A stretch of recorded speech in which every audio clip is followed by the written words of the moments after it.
खबर है बलौदा बाजार क्षेत्र का, जहां पर भारी बारिश से नदी नाले उफान पर हैं। भवानीपुर से पलारी मार्ग हुआ जलमग्न। बलौदा बाजार पलारी क्षेत्र के भवानीपुर में भारी बारिश होने से लोगों की समस्या भयावह रूप ले रही है।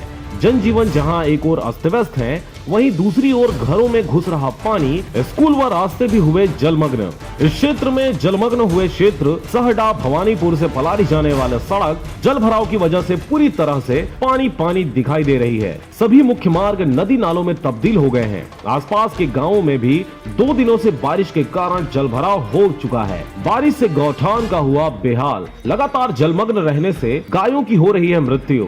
यहाँ तक कि भूस्खलन की स्थिति भी इस क्षेत्र में निर्मित हो रही है। यह क्षेत्र भौगोलिक रूप से प्राकृतिक सौंदर्य से घिरा हुआ है, जिसकी वजह से प्राकृतिक विनाशकारी रूप भी क्षेत्र में देखा जा रहा है। पलारी भवानीपुर से धनेश आडिल की रिपोर्ट, RJ रमझाझर।